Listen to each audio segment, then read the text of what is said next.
these moments, but will still accept all narrow notes after deadline. The army of Duty is dead. The DSSR sellers of redesigned narrow notes.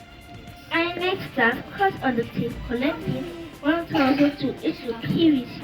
Schools closed in bidding as civil society groups protest fuel scarcity and high price.